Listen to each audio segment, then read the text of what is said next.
Looks like someone forgot her team-building exercises.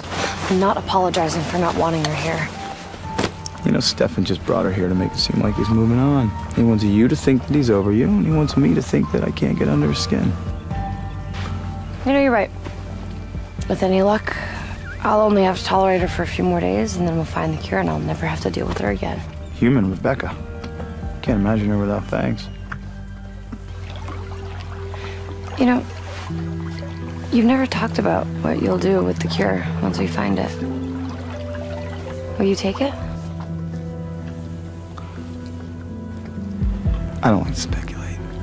Hi everybody, I'm Peter Travers, and this is Popcorn, where we tell you what happens in the pop culture. That's why it's popcorn, everybody, and you have just seen a scene from season 4 of The Vampire Diaries, which nobody is allowed to know anything about it.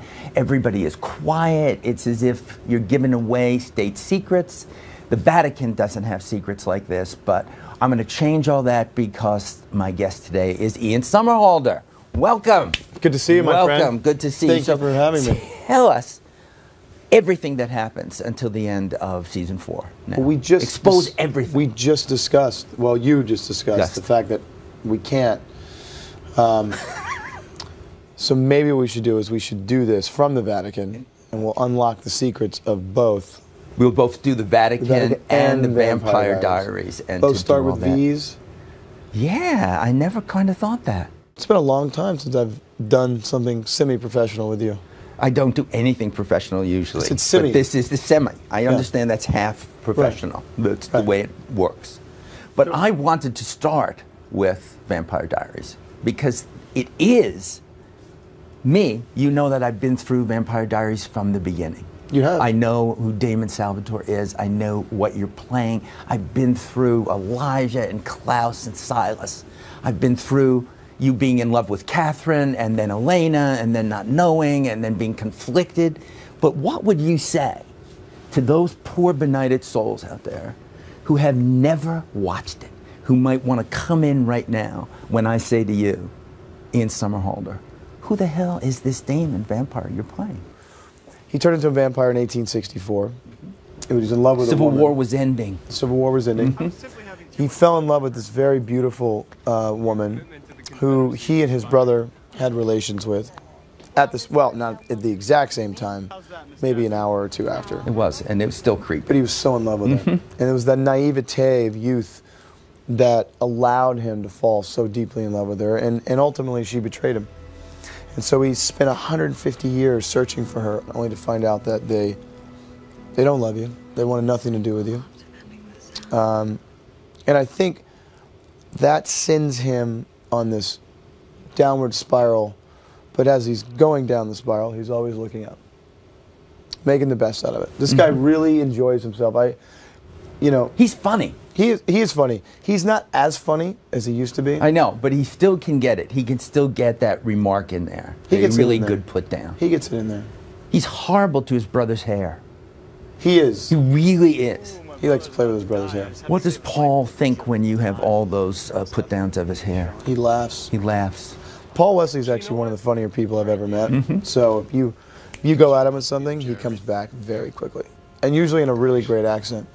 Really? Yeah. Does he do different ones? Yeah, it's kind of what we do all day. We just make up really funny accents. See, that's what I was getting at. And what's going on down there in Atlanta? Well, because you have all these dire situations. Everyone's living, constantly on the precipice of death. You're sucking people's blood, and you're killing people. And I always said whether Damon's saving a kitten or ripping your head off, he'll have the exact same smirk on his face. It's just who he is. It's just who he is. It's just who he is. So you do a scene, you're staking someone, you're ripping someone's head off, and then you cut, and then we go directly into making fun of one another. And you do which face? Which is the Damon smirk face? And that smirk, that smirk has made you the person who wins all of these awards. Even when Twilight was at its peak and Rob Pattinson was supposed to be it, you would win People's Choice Awards. You were everybody's favorite vampire. He's a good dude, though.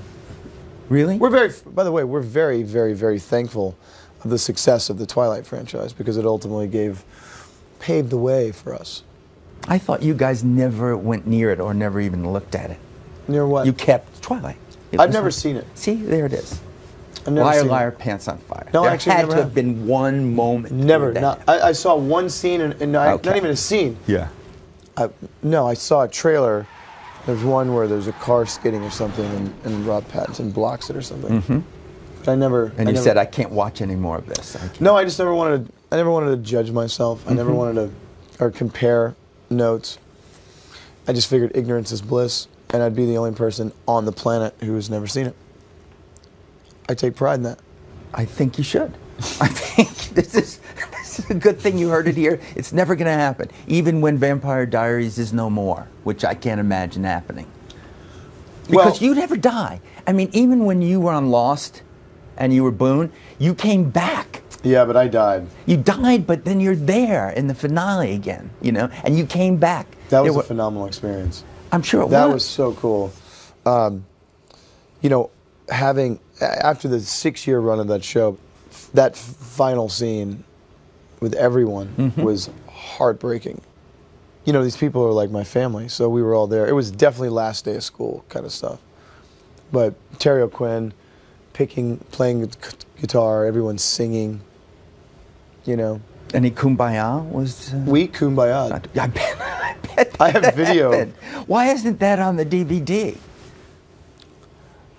I'll email it to you. Would you? Yeah. Yes, okay. All right. I won't say anything more about it, except I want to say about Boone, again, a guy who is screwed up in many ways. I mean, he's in love with his sister.